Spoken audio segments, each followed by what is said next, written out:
Hey everyone, welcome back once again. In today's video, we have another interesting biblical question to talk about today.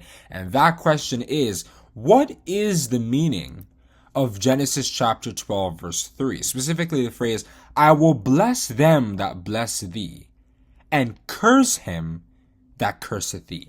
Right? So this was God talking to Abraham in that account.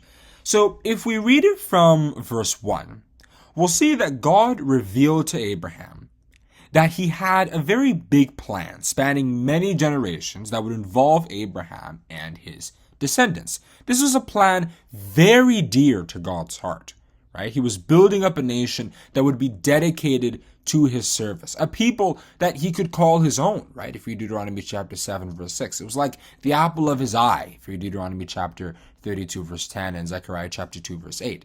So in that Genesis chapter 12, verse 3, God was assuring Abraham that anyone who would try to harm him was actually harming his interests, and he would go after that person. And anyone who would bless Abraham was directly blessing his interests, and so God would bless them in return.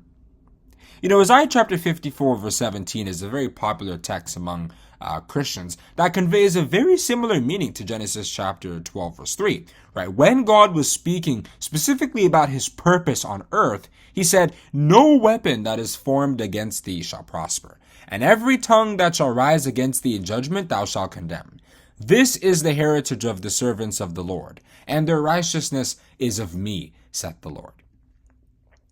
It was because of this special covenant that God had with Abraham that he would warn people who Abraham lived amongst to not harm him because of the consequences he would unleash, right? Touch not mine anointed and do my prophets no harm would be his charge to the people who lived around Abraham. If you read 1 Chronicles chapter 16, verse 22, and you can also look at Genesis chapter 20, verses 1 to 7 to see an actual example of when Abimelech wanted to take Abraham's wife, and you see what God did to prevent that from happening, right? So those who went ahead eventually to harm the interests of Abraham or his descendants in violation of God's command were cursed by God and deemed for destruction.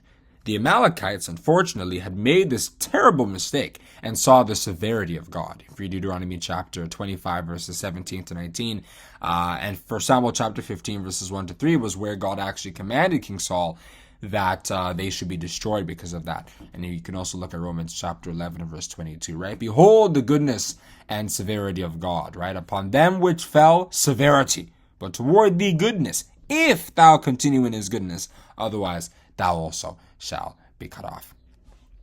Now, for those familiar with the New Testament, Jesus Christ had made this exact promise to us in Matthew chapter 25, verses 34 to 40, saying that if we support those who he has commissioned on earth to spread the gospel by believing their gospel, walking according to their gospel, sharing the gospel with others, and supporting such messengers of God with our financial resources, then it's as if we have given assistance to Jesus directly, and we will be rewarded.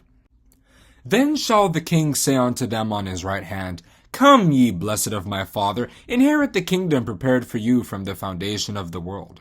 For I was an hungered, and ye gave me meat. I was thirsty, and ye gave me drink. Then shall the righteous answer him, saying, Lord, when saw we thee an hungered and fed thee, or thirsty and gave thee drink?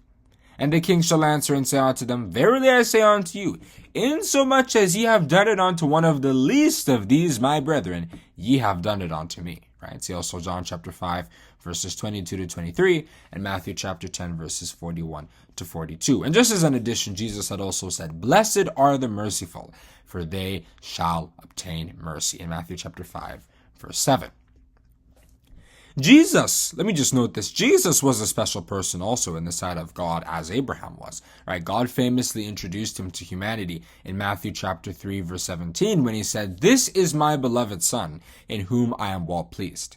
Those who had refused to heed Jesus' gospel while he was on earth were refusing to listen to God actually, based on the principle of Genesis chapter 12, verse 3.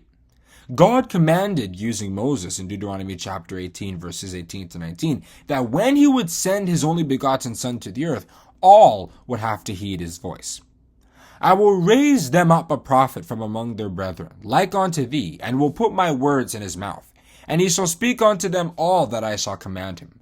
And it shall come to pass, that whosoever will not hearken unto my words which he shall speak in my name, I will require it of him. Even Gamaliel, a prominent Pharisee during the days of Jesus and his first apostles, came to the same conclusion. Although he did not believe Jesus' gospel, he warned his colleagues that they should be careful not to fight against his disciples in case his gospel came from God, because if it did, then they're playing on the wrong side of Genesis chapter 12, verse 3. As the account stated, then stood there up one in the council, a Pharisee named Gamaliel, a doctor of the law, had in reputation among all the people, and commanded to put the apostles forth a little space, and said unto them, Ye men of Israel, take heed to yourselves what ye intend to do as touching these men. And now I say unto you, refrain from these men, and let them alone. For if this counsel or this work be of men, it will come to naught. But if it be of God, ye cannot overthrow it, lest haply ye be found even to fight against God. Acts chapter 5, verses 34 to 35 and 38 to 39. So in summary, what Genesis chapter 12, verse 3 means is that those who represent God's interests on earth are very special people in His sight. And if we ever come across them, we are duty bound to treat them as people sent from God if we want to receive any blessings from God. All right, so I think that really answers the question as to what Genesis chapter 12 verse 3 means. Specifically that phrase, I will bless them that bless thee and curse him that curseth thee. If you enjoyed this video and liked what I said, then you know the 3 things to do. Click the like button to make this video go to more people. Subscribe to our channel to build this growing community of Bible enthusiasts, and then you can click the notification bell to know when we come back with our next video. All right, guys, have a great day and God bless you.